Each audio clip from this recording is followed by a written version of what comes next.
Esteemed guests, welcome to third panel of the day. This session is called Implication of AI on Women's Welfare. This session will delve into these critical issues, exploring the opportunities AI offers for women's well-being and the impact of women's employment in AI on both sector and society at large. We will address key questions such as how can AI help women access healthcare and education services more effectively? How can AI mitigate the challenges women face in the workplace and contribute to their career development? How can AI application in security and privacy enhance women's physical and digital safety? What steps can be taken to ensure greater representation of women in decision-making positions with the AI field? Moderator of the session is Associate Professor Uğur Özdemir. He is graduated from the Department of Industrial Engineering and Boğaziçi University in 2003. He then completed a master's degree in economics at Istanbul Bilgi University in 2005 and earned his PhD in political science from Washington University in St. Louis in 2012. Associate Professor Dr. Uğur Özdemir works on political behavior, social psychology, populism, and spatial political competition models, utilizing quantitative data analysis methods and artificial intelligence methods such as natural language processing. He also leads projects exploring the impact of artificial intelligence on social sciences. And the speakers are Lizetta Soria, global gender expert, independent consultant from Peru. Şule Güner, AI writer, speaker, consultant from Turkey. Miklas Gasper, director, Yon Information Center from Jakarta. Lisa Burnett, entrepreneur, managing partner, and CEO from USA. The QR code will be available through the all session for your question to the panelists. Here you are. Okay, great. Good afternoon, everyone, and welcome to this critical discussion on the impact of AI on women's social well-being in general. We would like to thank you for being here today, where you could be spending your day with the family out. It's a warm day, catching up friends and enjoying a lazy afternoon. Instead, you want to think about AI and gender. We appreciate that. So this summit in general explores some of the most pressing issues at the intersection of technology, society, gender, where the stakes are high for everyone. Well-being is the key term for this particular session, and when we speak of it, well-being encompasses our physical, mental, social health, our sense of safety, security, privacy, autonomy. So when we talk about well-being, it's quite a broad concept. And artificial intelligence touches a lot of its domains, a lot of these domains. In healthcare, for instance, it's revolutionizing diagnostics and access to services, yet if biased and improperly applied, it can leave women's health concerns underrepresented. In the workplace, AI has the power to either support women's advancement or reinforce exclusionary practices. Even in the most personal areas, from relationships to family life, the algorithms shaping social interactions influence self-esteem, social pressure, and mental health. Online spaces, for instance, AI can help detect harmful behavior, yet it also shapes what we see, what we feel, and what we engage with. AI systems trained on biased data may worsen online harassment issues rather than alleviate them. Safety and privacy concerns continue to rise as AI systems expand into surveillance, workplace monitoring, and social platforms. Who benefits from these advancements, and what does it mean for women's well-being in a world increasingly governed by algorithms? Are we building technologies that empower and support women, Or are we just shifting the existing power imbalances to a new stage, the digital stage? So we have 4 wonderful speakers today here with us who will bring unique perspective to these questions. So Lisa Brunet on my left is the CEO and managing partner of the DLZ Group, ZP Group, a company specializing in information technology and services. So Lisa has been key in the company's growth, building strong partnership with Amazon Web Services, Oracle, Canon, and positioned itself as an industry innovator, particularly in automation. She is active in the tech industry and her community services on several boards and councils, including NAWBO and WIPP. So she believes entrepreneurial success is not just about profits, but also about customer satisfaction, employee dedication, and community impact. So Lisette is a gender expert who specializes in bridging global frameworks, policy, and innovation. With over 15 years of experience, she's worked on gender transformative initiatives with UN agencies, governments, academia, women's rights organizations worldwide. She's an impact expert, and her work has been featured in prestigious venues such as Stanford Social Innovation Review, MIT Policy Review, and the UN Innovation Global Report. Miklos Gaspar is the director of the UN Information Center in Jakarta, Indonesia. He has over 25 years of experience in advocating for gender-inclusive development. Initially as a journalist, then since 2009, he has held senior communication roles within the UN, and he's currently, as I said, the director of the UN Information Center in Jakarta, overseeing UN communications in Indonesia and Philippines.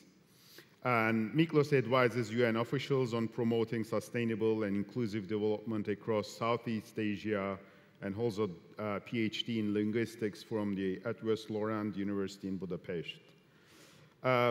Şule Güner is an AI writer, speaker, and consultant, and has been the author of Para Magazine's Artificial Intelligence since 2016.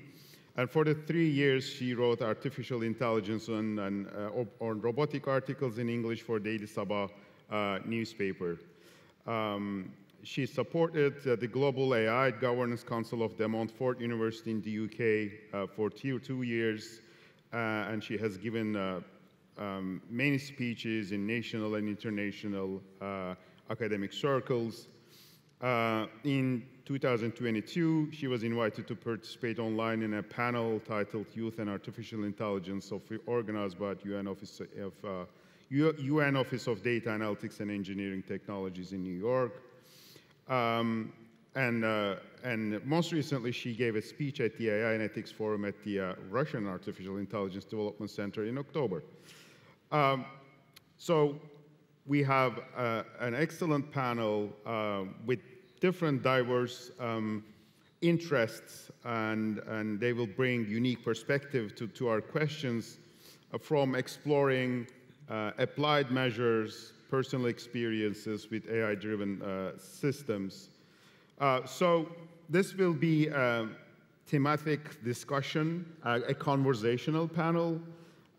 So this will be more of an engaging conversations kind of panel. There will be no slides, no preset presentation, and my moderation will be very light touch, I hope.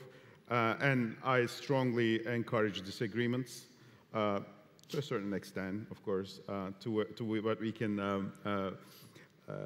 control. So I would like to start with the general social impacts of AI on women's well-being. And can I start with you, Liz? And Lizette, I should say. We have 2 Liz's, kind of 2 Liz's. So you study the ways social frameworks are impacted by technology. especially applying a sort of a feminist transformative lens. So in your perspective, how does AI intersect with societal norms related to women? And what concerns should we consider to ensure that AI contributes positively to the discussion? Thank you very much, and thank you everyone for being here in the afternoon session. Usually it's the hardest one, so thank you for being here.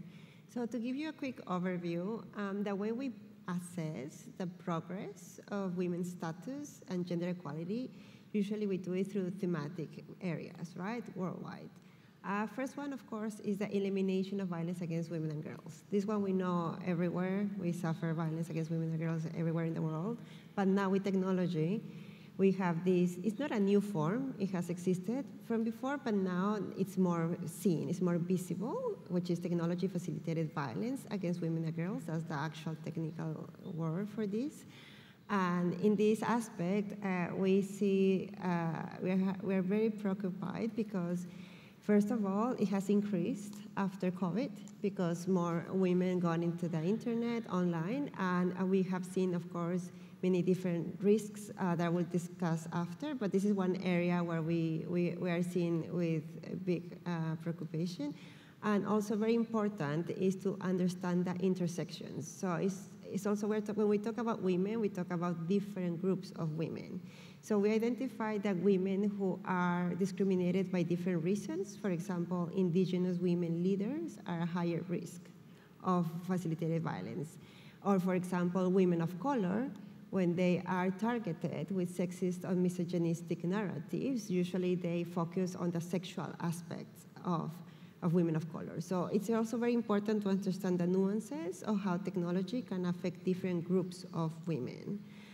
The second area where we are looking at, when usually we track progress on women's rights, is of course access to education and employment.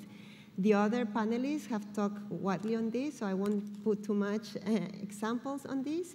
But of course, we see that nearly in all countries, we have digital gap skills. And of course, the digital divide, where we have 20% of the women in developing countries don't have still access, not even to internet. And most importantly, which also haven't heard much in the other discussion, is that when we think of women's access to economic opportunities and in the technology sector, we focus more on the high-level paid jobs, but actually now a lot of these technology jobs are being outsourced to developing countries.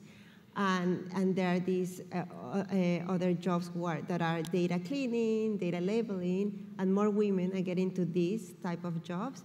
But in a lot of these countries, a lot of these jobs are not regulated.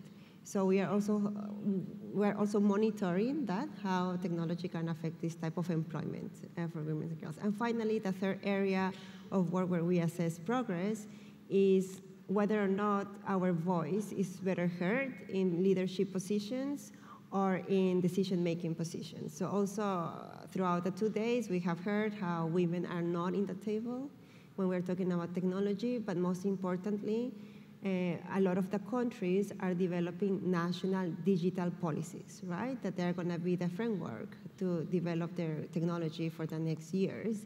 And of course, also in these policies, we see a lack of sex-segregated data, so we don't even understand what are the differentiated impacts of women and girls of technology.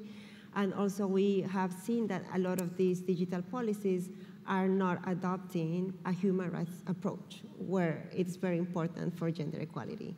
So I would say those are the three key areas where technology poses a risk, but also if we do it right, and I think today with the panelists we're going to talk more about the solutions rather than the problems, because I think we have talked too much about the problems. Hopefully today we'll talk more about the concrete solutions that we can put together to address this issue and to use AI to actually ensure women's rights. Wonderful, thank you. We'll talk about the solutions a bit more, as you said.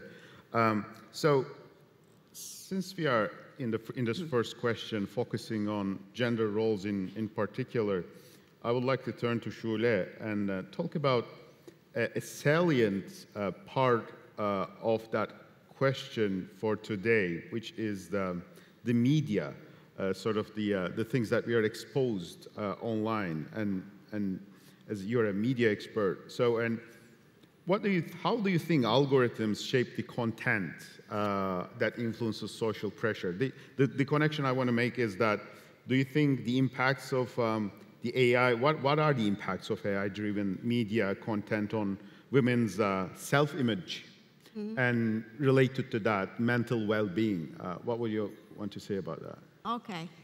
Thank you, first of all. And before answering your question, if we are talking about the disadvantages of being a woman in AI, I personally did experience, because I am the first and still the only AI writer, and I'm a woman. So when it comes about, talking on the stage or being representing myself as a brand, as a person, as an intellectual, it has been very difficult to be accepted. Because, as you know, it's a man-dominated field, so in cultures like Turkey, it has been super, super difficult. So I'm thankful for these days, for the current situation of mine, and I'm completing my 8th year. So, having said that, as you said, I've been in media for over 20 years, and I can say we already know about the disadvantages of AI on women in the workforce, in terms of bias, and in terms of ethics, right? So, but what happened with since 2 years is that AI is not a product anymore.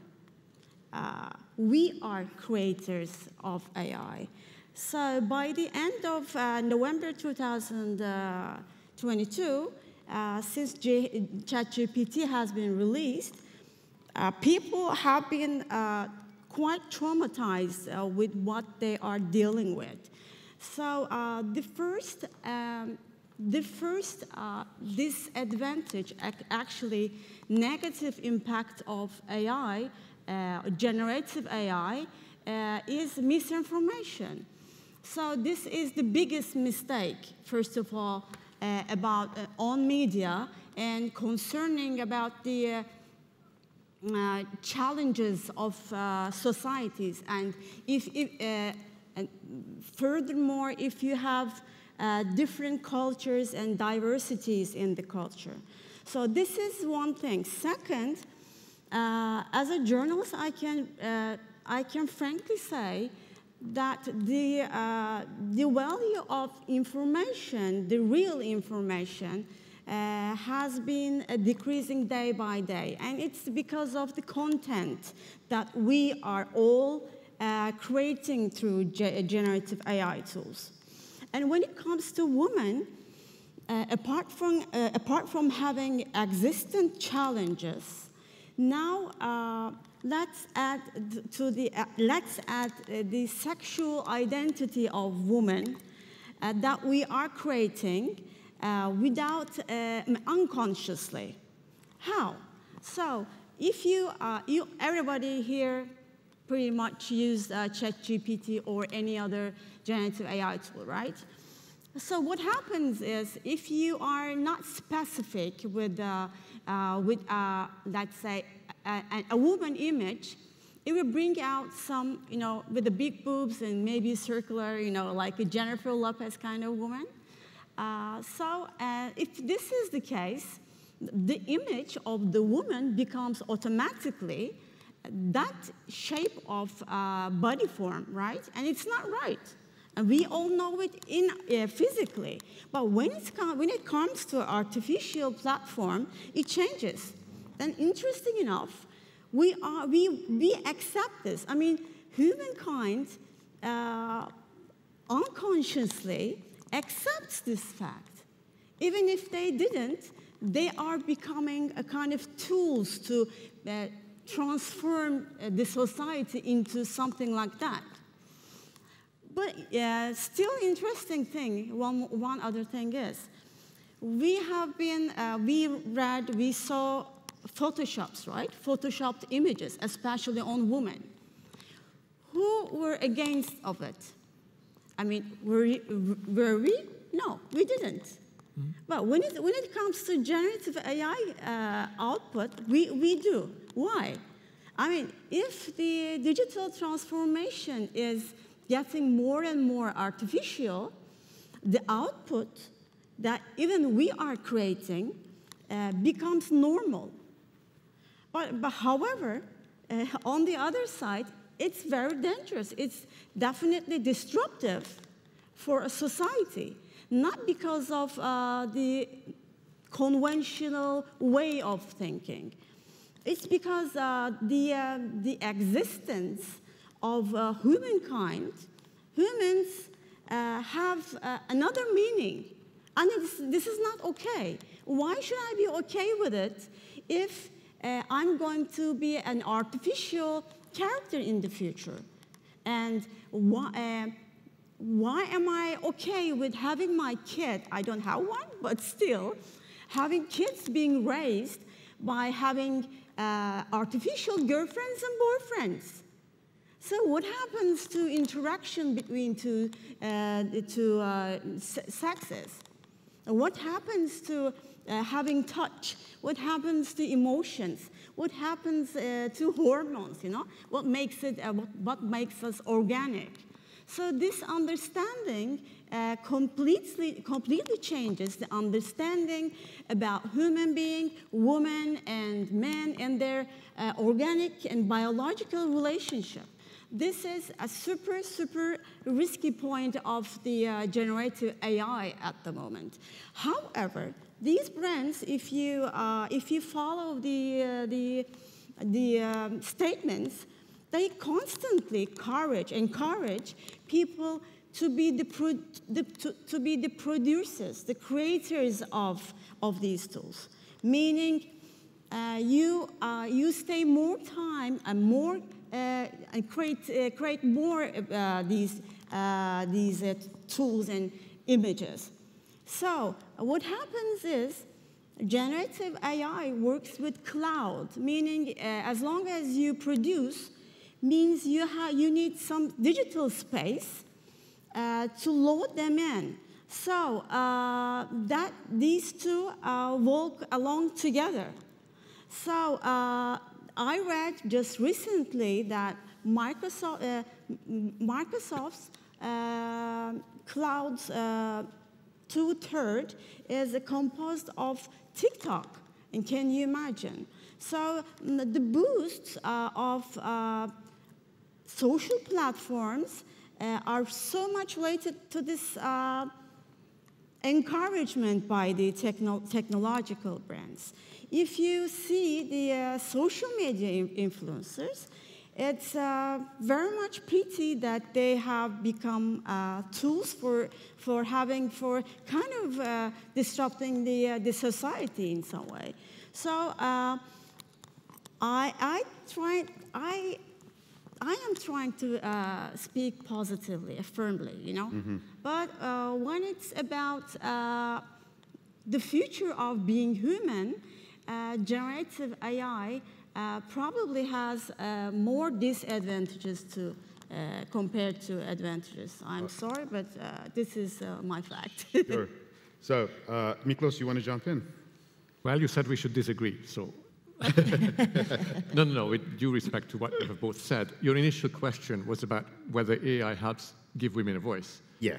And I think we have lots of examples for that. AI as actually a tool to give women a voice, particularly in male-dominated societies. So there's a concrete project I'd like to very briefly talk about, which is by the UN Development Program in Indonesia. In Indonesia, there's a village fund, which is like $5 billion a year the government distributes to 75,000 villages to spend on development projects as they see fit. Mm. So traditionally, the way this worked is there was a village meeting where, of course, typically only the men show up. And even then, it's open voting. So the mayor says, you need another bridge? They say, yeah. And then another bridge is built. So now, under this new platform, they've developed an app that everybody in the village can submit information, including photos. They can take a picture of, I don't know, a well that no longer has water in it, or whatever that is. And all that input is consolidated and is interpreted, or the trends are being pulled out by AI, and then those are presented to the village leadership to say, okay, here are some suggestions broken down to personas. For a typical old lady, these are the development projects they need. For a young man, these are the development projects. Mm-hmm. For students, these. So for me, it's a good example of how AI actually can really empower those who have been more vulnerable, who had less of a voice, which in many societies include rural women. Yeah, absolutely. Wonderful examples, Miklos. And that actually nicely ties to the next point I was going to make, and that is about, economic well-being and career and women's participation in labor force and meaningful participation in labor force. So, and on that, I would like to turn to Lisa. And so, Lisa, in your work with AI-driven solutions in business, what potential do you see for AI to level the playing field for working women? Do you think there's a room for that, or, or risks with that? Then what are some real ways AI can empower women professionally? Miklos gave an example where it can be sort of injected in, but from your experience, what approaches can help ensure that AI actively supports fairer working conditions for women? Do you think, is there an opening for that? So, yes, there's ways that AI can level the playing field for everyone. So it's equal for all, but I mean, it's a matter of how we build the AI. It's a matter that we take it from the foundation and build it out correctly. I don't know if I should go into that right now about developing it, but I mean, there's so many ways. If we look at HR, there's so much discrimination, even from the foundation, from the hiring process, where there's examples of, like, if a man applies, the job description says you need 5 years of experience, you have to have a master's degree, and you have to, so a man may only have 2 years of experience and only a bachelor's, while a woman might have 5 years of experience but only a bachelor's. She won't apply because she says, I don't meet the requirements, while the man will apply and he'll bomb out, but she would have actually been able to do the job. But it's a matter of how we do everything from the beginning, because women a lot of women are overachievers. They have their bare minimum, but they're always going to excel. So by changing the way we do things is how we're going to make sure it's a more equal playing field, from the HR process to the policies and creations within the workforce to all the platforms that are developed leveraging AI. So that means having a diverse workforce to create these platforms. Sure. Anyone wants to jump in? Yeah, is that? Yeah, just quickly on the benefits, I think, for employment. Also, we have seen that for the distribution of care work, right? This has helped tremendously, to include myself. I'm a mother with a toddler. And the fact of being able to work from home remotely, it has opened the doors for many women and girls that in the past it was not an option, right? So I think it's an area of also how we can use AI to distribute care, because that also allows more time, which, women usually, we have poverty of time, so that we can work or we can get the job that we want. So maybe it's not exactly linked within the employment itself, but it's important to see these issues as a cohesive, right? If we don't have care work support, how can we work more hours, or how can we go to a higher level within the workplace? So I just want to add that. That's a promising space where we think that AI can contribute to include more women in the Sure, yeah, Lisa. Okay, so to add to that, how many here have worked remote besides COVID? Anybody? Does anybody work remote currently?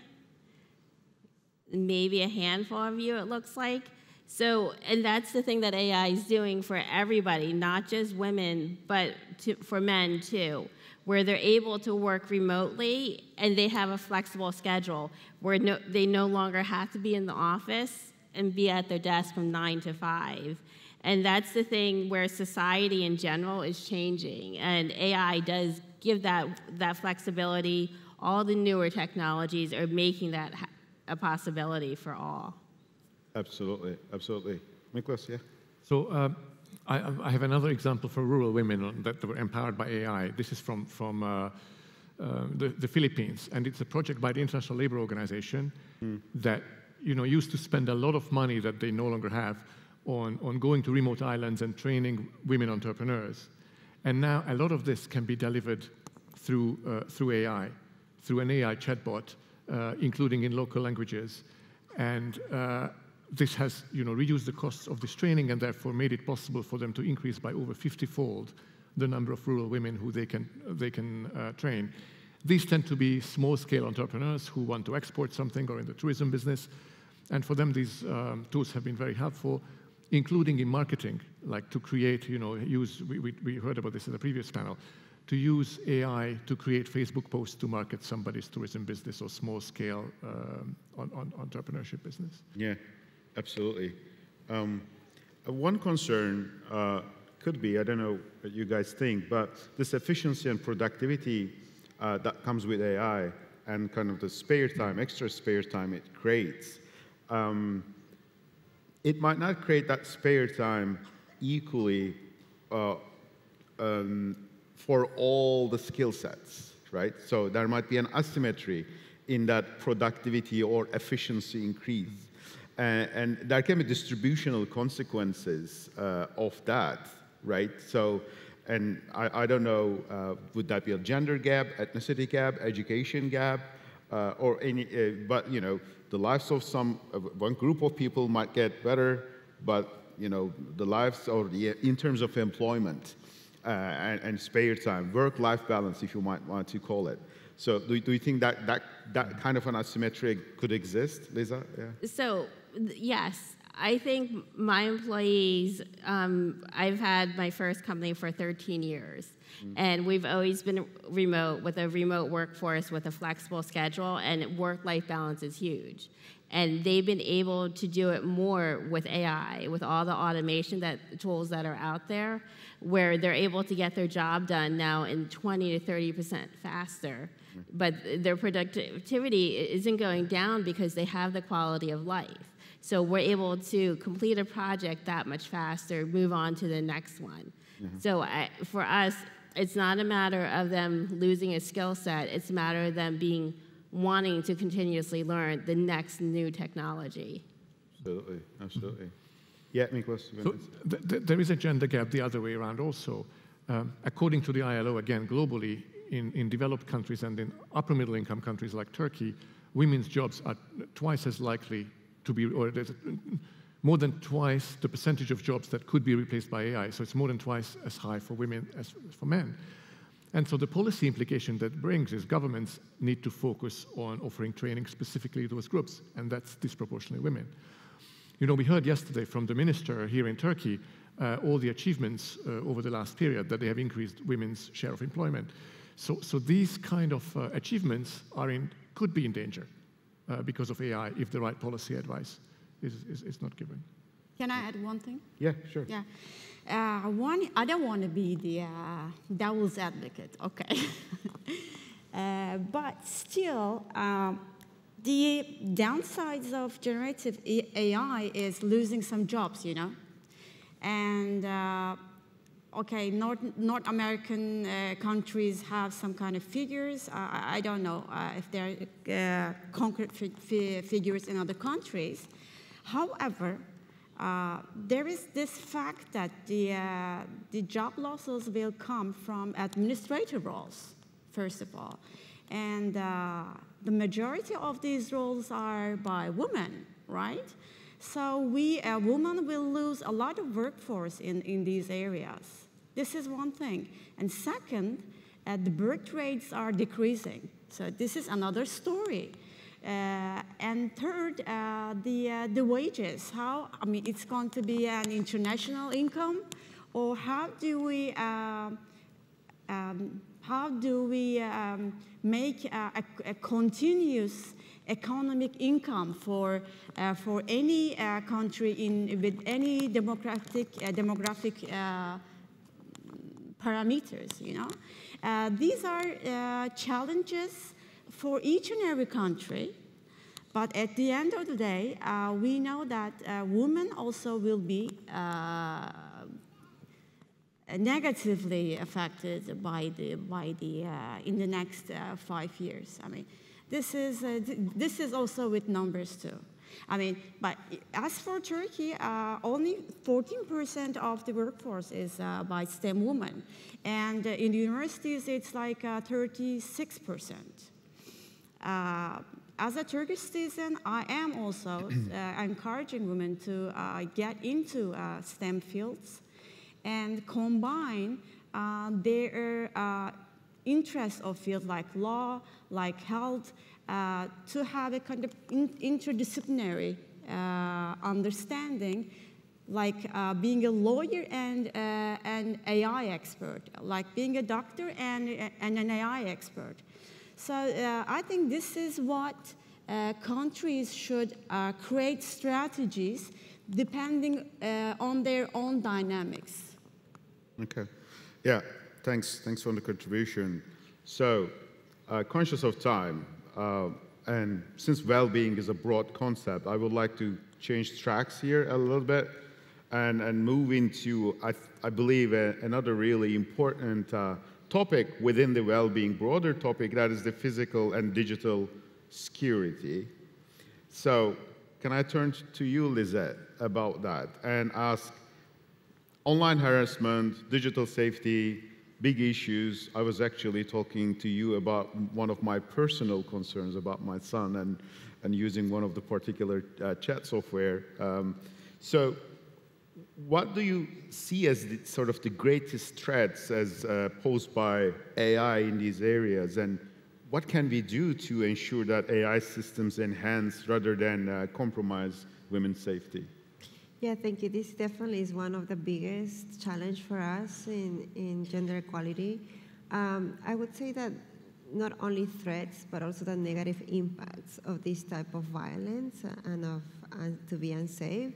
So first of all, we know with evidence, we have done many studies, that when women are targeted by this type of violence online, the first thing is that they silence themselves, right?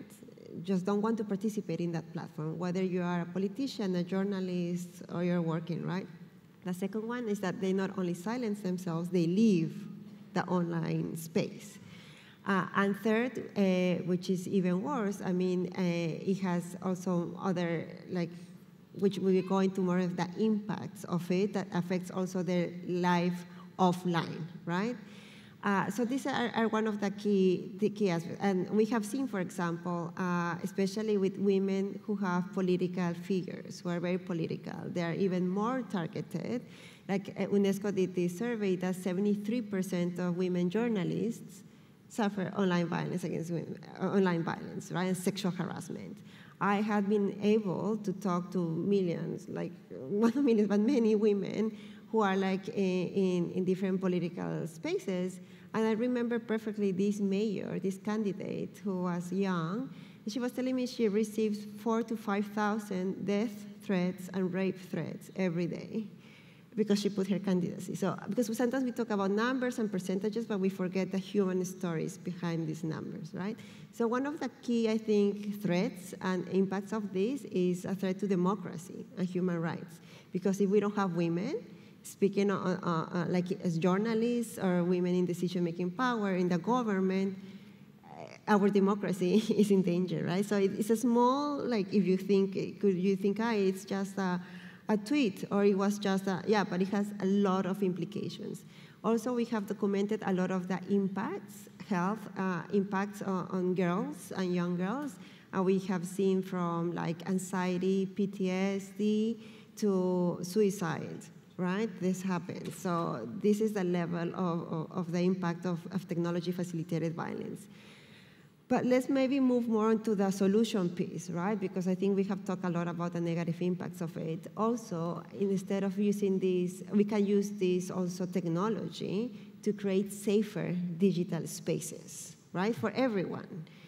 Because we say that if a girl or a woman feels safe, everyone feels safe, right? So it's also for everyone.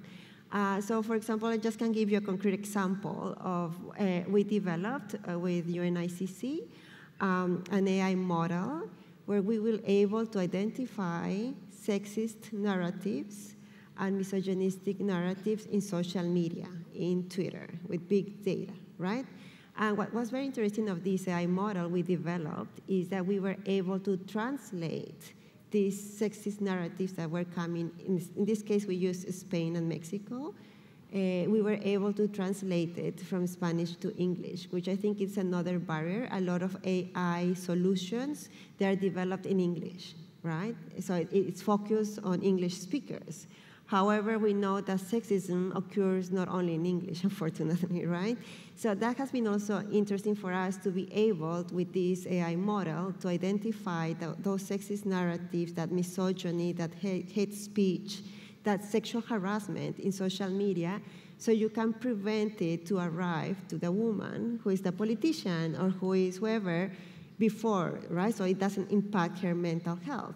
And most importantly, we were able to identify what events cause more of this type of misogyny or sexist narratives, also the times of the day that we can see more of this. And this, we want to use it to create concrete programs and policies on how to address this. So another also big way to use this is that we talk a lot about harassment and women, but we forget who is perpetrating, who is causing this harassment, this misogyny, and most of the cases, unfortunately, is men. But we need to understand the men narratives behind this. So with this, also, we've been able to understand better the age group, who is causing this harassment online, to also create and provide more positive masculinities. Because I feel like sometimes when we think about AI and women, we forget that it is a gender issue. We need women and men on the table to bring these solutions, right? So we have also used this AI model to understand better the narratives, understand better the type of harassment, so we can better work with young men and young boys to explain to them, because some of them even, they tell me like, oh, but I didn't know that was sexual harassment, right? So even just for them to know what is sexual harassment is and what you can do to prevent is a step forward to find a solution, right? So, and this is just an example, but I bet there are many other interesting initiatives that we're using AI to prevent and better respond to online harassment and technology-facilitated violence. Absolutely, thank you. I was recently involved, it's not my thing, but I'm a stats person, so I was involved in a social work project at the University of Edinburgh on abuse awareness. And we had this survey, and we had an education program, and I was so shocked to see sort of the baseline awareness of online abuse, what to do, what's an abuse, what's not an abuse, all kind of confusions and what to do next, where to go, who to speak to, and people, and we had like kids in our sample, we had teenagers in our sample, and we had young girls in our sample. So they couldn't identify what's harassment and what's not an harassment, basically, and what to do, who to speak to. So absolutely. So it was, and I'm a father of a wee girl as well. So it was, what am I going to do? And it was almost like eye-opening for me as well. Any other ideas or opinions on that kind of making digital and safe places for women? Any good practices or any ideas on that? Or do you want to switch to Miklos? Do you want to add something? Well, so the good practice I have in mind is again an AI tool, but it's mostly about sexual harassment and gender-based violence that's occurring offline. So the idea here, and this is a project in Thailand by the government and the UN Population Fund, UNFPA, is to create an AI-empowered chatbot for girls to be asking questions that they are too embarrassed to ask otherwise in the real world.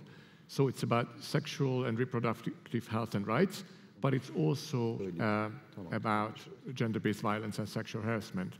And it was piloted a year ago. There are 100,000 users, and they say that 1,000 cases of gender-based violence occurring in physical real world have been reported through this, which according to the girls who reported them would not have been done without this tool, simply because it's an educational tool and it's easier and it's in Thai.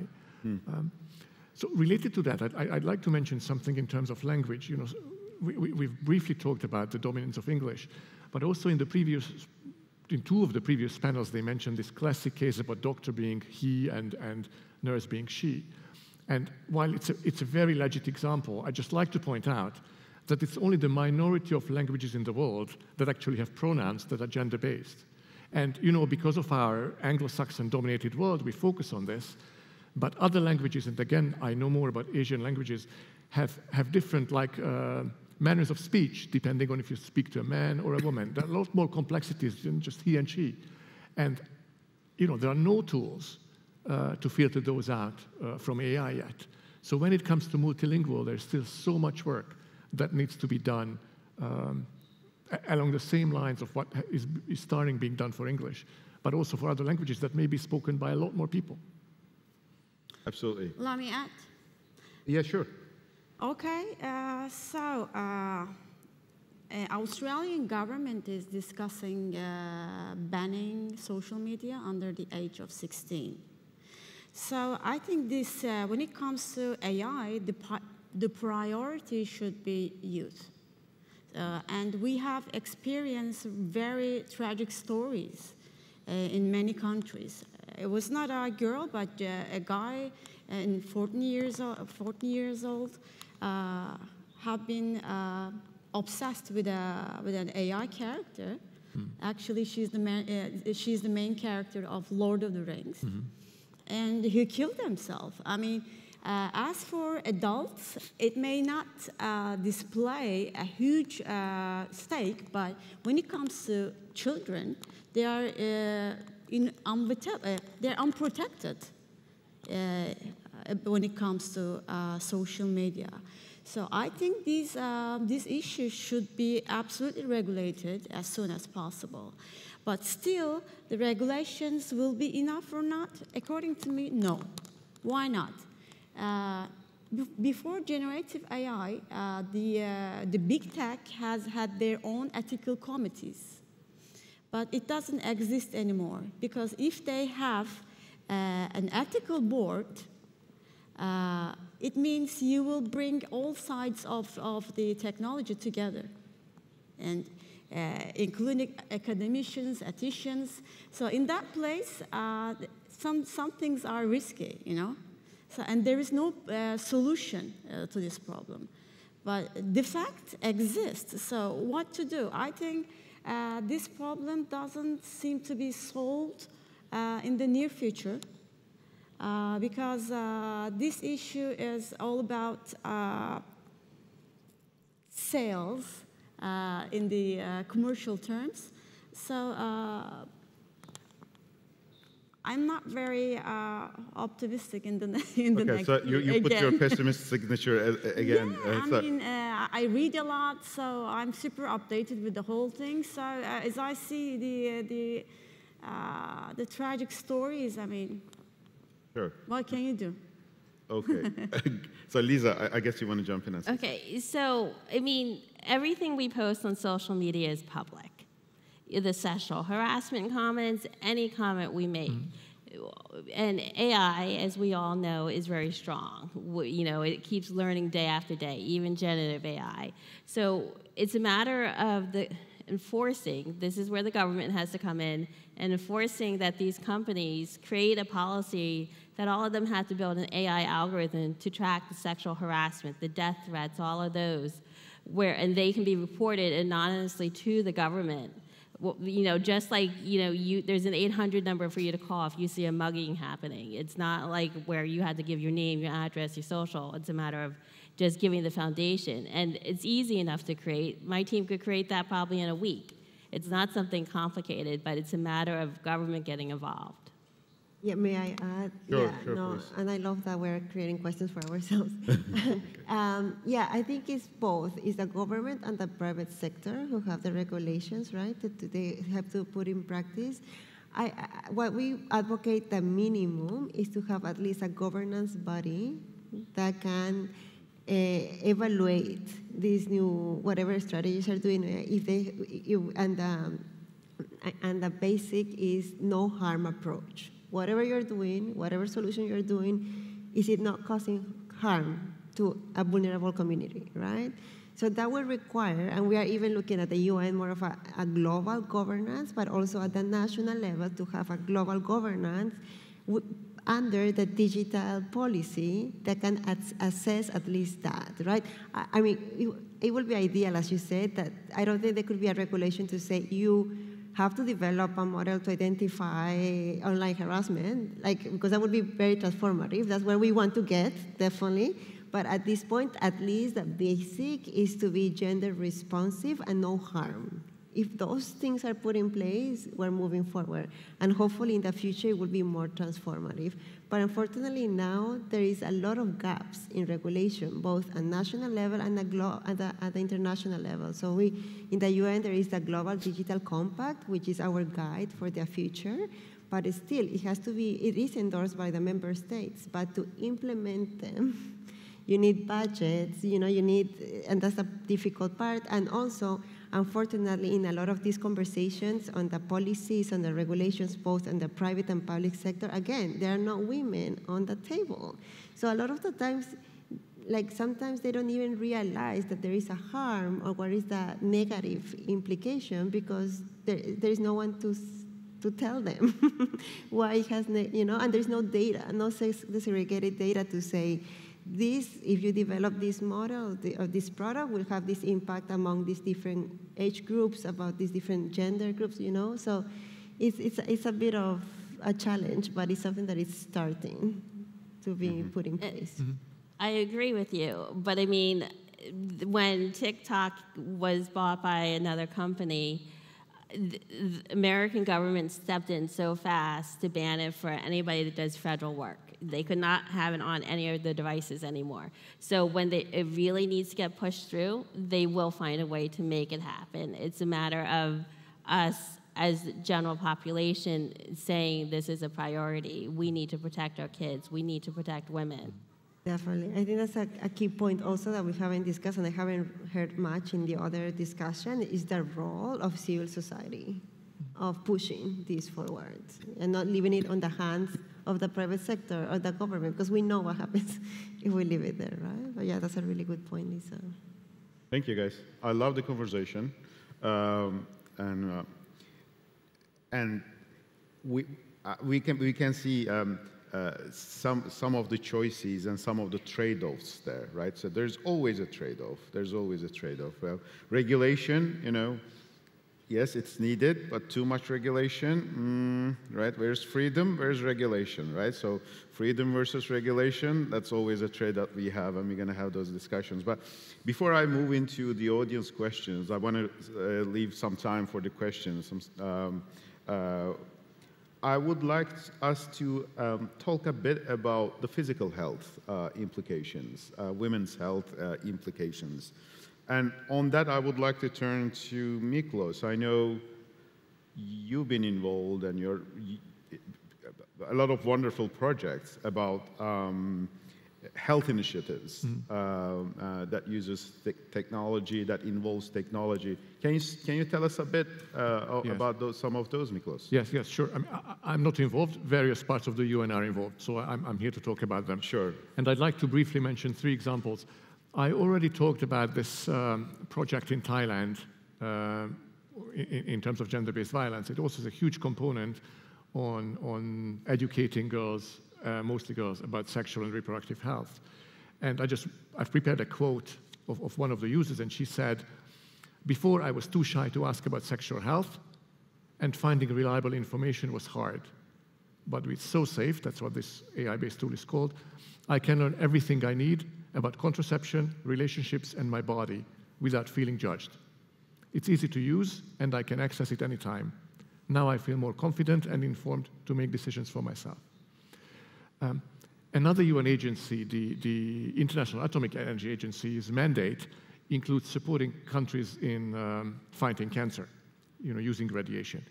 And there's a huge role for AI, particularly in women's cancers. Women's cancers, so breast cancer and cervical cancer are the most common types of cancer, and therefore these are the ones on which the most data is available because most people have had them.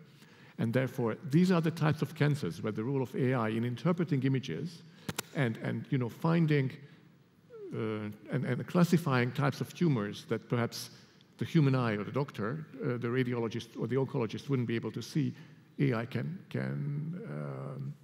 find. And so the IAA runs projects to help doctors in developing countries also have access to this technology, so therefore their patients would have access to this technology. The World Health Organization also has similar projects, but they also work with countries to make sure there's a legislative framework in place to protect privacy when it comes to your health data. So to make sure that it's only anonymized data that gets shared and perhaps put in a cloud in some other country. These are important legal issues that have to be sorted out before real health implications of the data interpretation capacity of AI can be harnessed. Sure. Wonderful, wonderful. So any other thoughts on that? Any you want to add? Okay. So we'll move into in 5 minutes, we'll move into the to audience question and answer, maybe 8. Can we have the QR codes on there, and maybe people can start sending their questions, and they might think about it. But before I close, guys, so if you were given 1.5 minutes, 90 seconds, to give like one single message, one thing to change, one way to interfere with what's happening around AI and gender, highlight it. This is my abstract. This is my main thing. I know it's a challenging question maybe, but what would that thing that you would put in 90 seconds? Who wants to go first? Shall we go first with you, Lisa?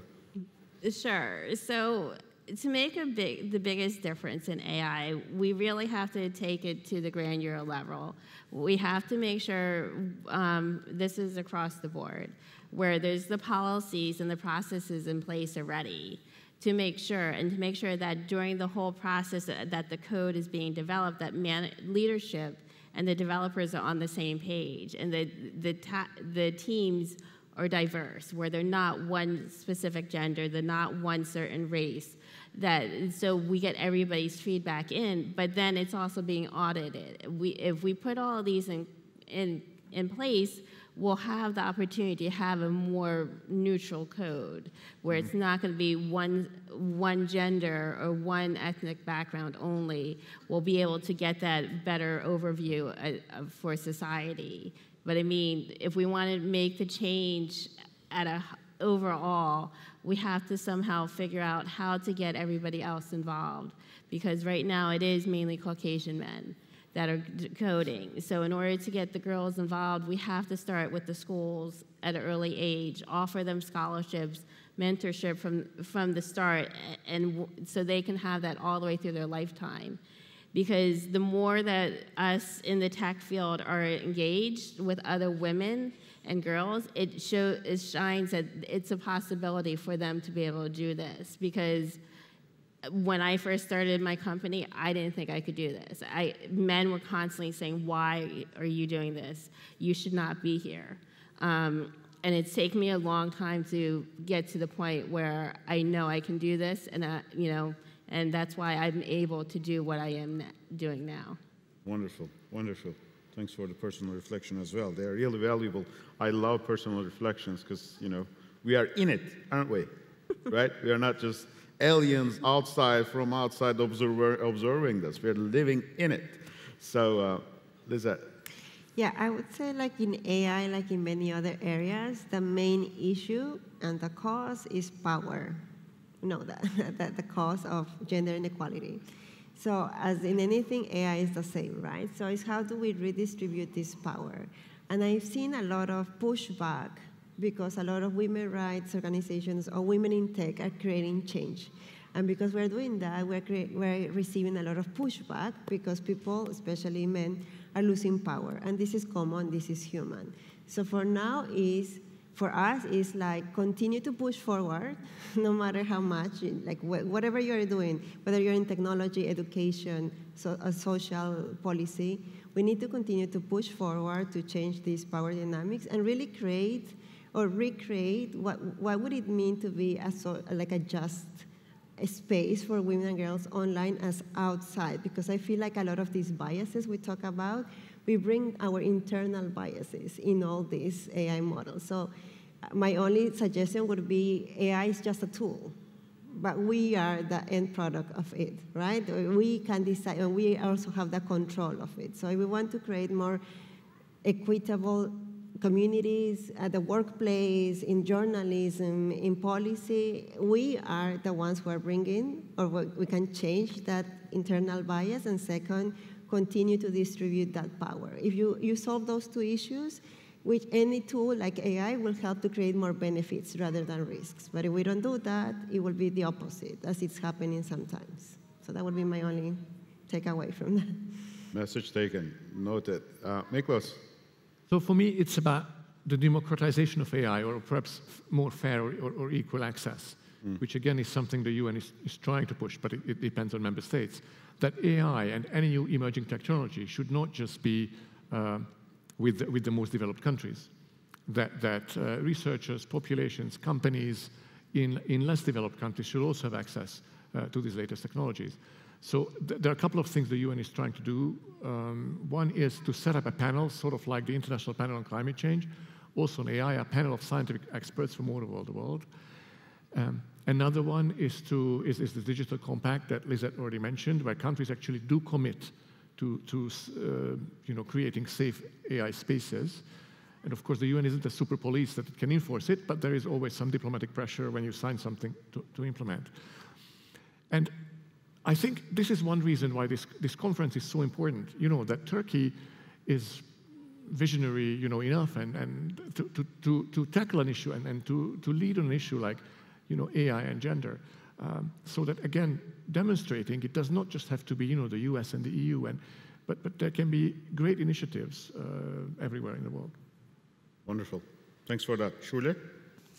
Okay, as you can imagine, I am with the human side.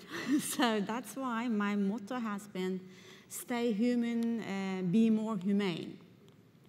Because it's going to be very difficult to stay pure human in the next decade. So this is what I believe in.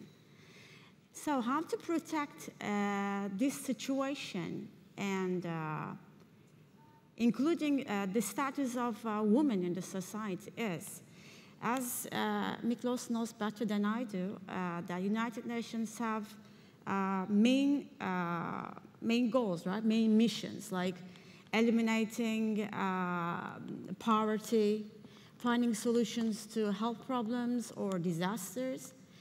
In one way or another, I think there should be an international consensus to, first of all, apart from education or equality, there should be an obligatory binding regulation to stop violence against women, and we can stop it by AI.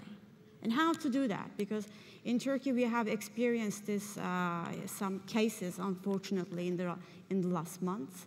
So I am with finding solutions, binding solutions, to avoid women killed for some stupid reasons, let me say. Mm-hmm. So I say violence. I would go with the violence, stopping violence, and using AI. Okay. All right. So message is taken. So please do ask questions if you have. Could be comments, and our panelists can respond, or complaints, concerns. So we are open to all. So this is an open panel. Not just questions. So while we are waiting for the questions, guys, I'm going to abuse my chair and ask a question about the intersectional aspects of it. Okay, we're talking about gender and women, but I mean, some of you guys have touched on it. But anyone who wants to say something on the intersectional elements on it? I mean, there's women, and there's, for instance, women of color, or women who belongs to a certain religious sect, right? So, how important do you think that intersectional lens is? Do you think we should keep that intersectional lens in mind while we are talking or thinking about AI and gender in particular? Lisette, I see you are nodding a lot, so I will give the first word to you. Yeah, the answer is yes, definitely. We definitely should always take an intersectional lens, especially in AI, because as I said from the beginning, when we're talking about women, there are different groups of women, so we know already that the impacts are very disproportionate depending on where you come from, which color you are, which age group you are, which is your gender. So it's very important to not only to include diversity in the creation, but also in tracking the use of this tool. And also because we know already, I mean, there is an economic case, business case. We know that whatever you develop, when you have a diverse team, you will have more diverse users. So it's a profit solution for the private sector. And we have enough evidence, and I'm tired of making a business case for that because there is enough evidence on that. But more than the business case, it's also the human rights case. I mean, it should be only, we don't need to say like, oh, 70% of women are victims or are survivors of this type of violence. It should be enough to hear from one young Palestinian woman, for example, to cause you to do something about it, right? So it's not about numbers, but it's also to better understand who is that user, who is that profile, and in order to do that, we have to use intersectionality. And finally, my only point on this is that this has been really helpful in all these prototypes of AI. If you develop whatever you're doing in AI, and you use this extreme case of a user, the most vulnerable, the woman with different abilities, who is younger, who is indigenous, whoever like that person is the most vulnerable in your society, if you take into account her needs, you will have a better product no matter what, because you will have to address so many challenges.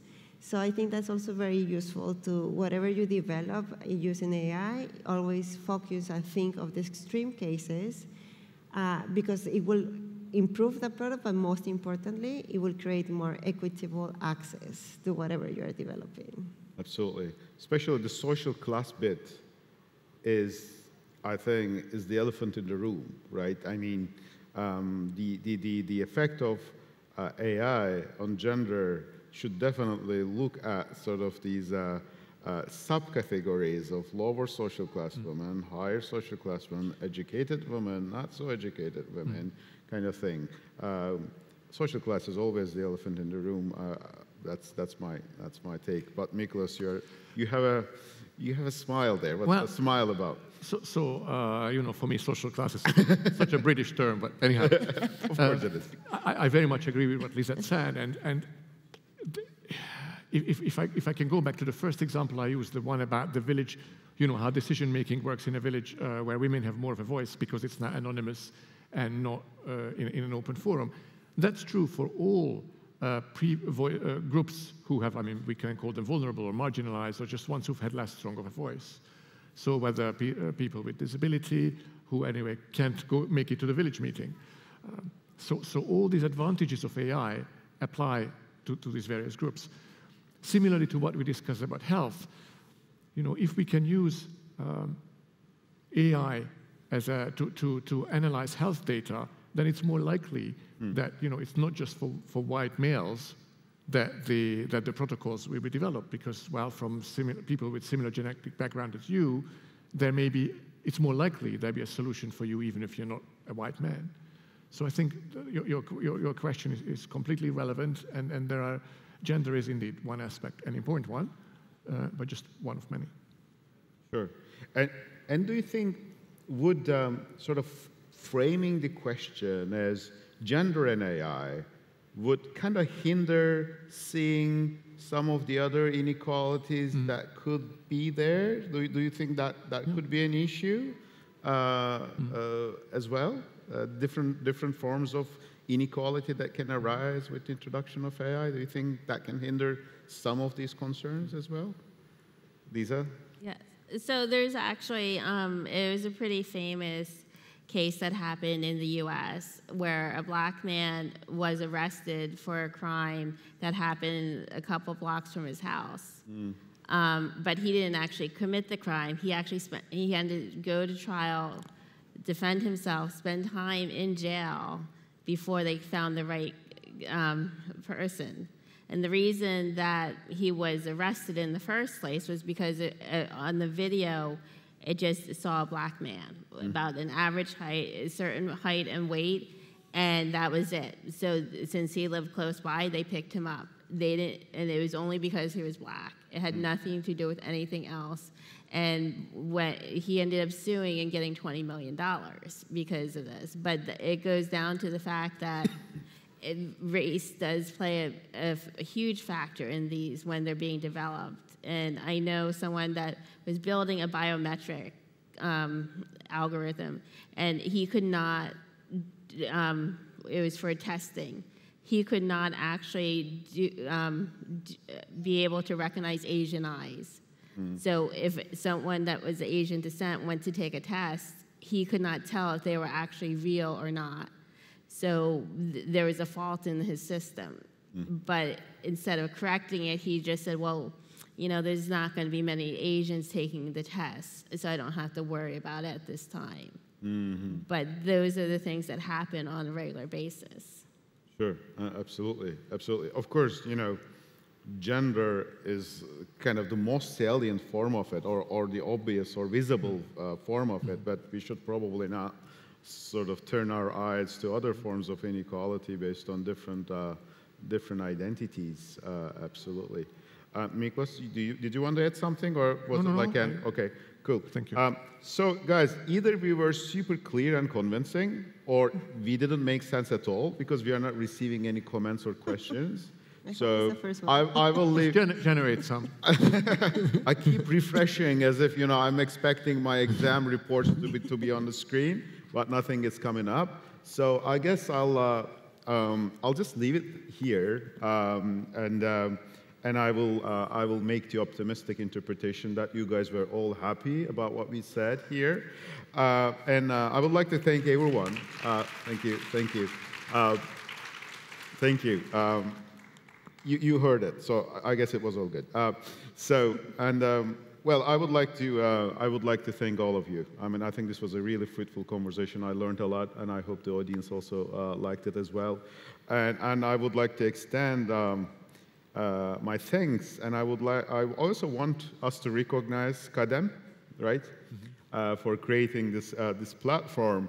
I mean, it's their commitment, it's their innovation, it's their effort. I mean, I met many of these young people, many of them are young, so a short while ago.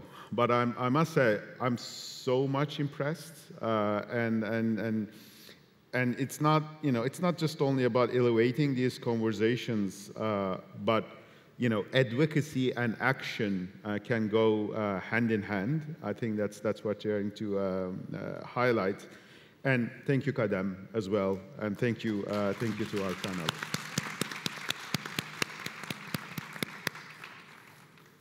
Thank you for everything. Now I would like to invite Sümeyye Erdoğan Bayraktar to the stage to present the certificates to panelists.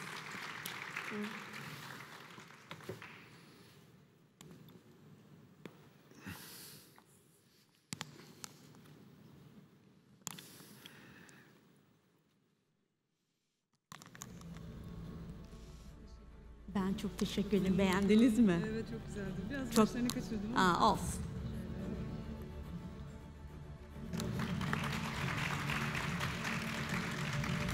Teşekkürler. Hello, nice to meet you. Thank you for having us.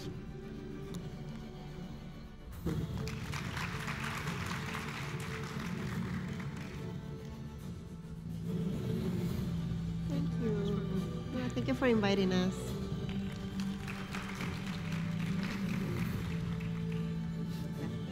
Thank you. Thank you.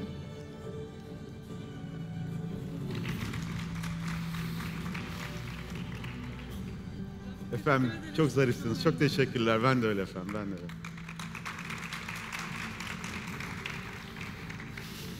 Çok teşekkürler. Lütfen. Yes, of course, that would be great.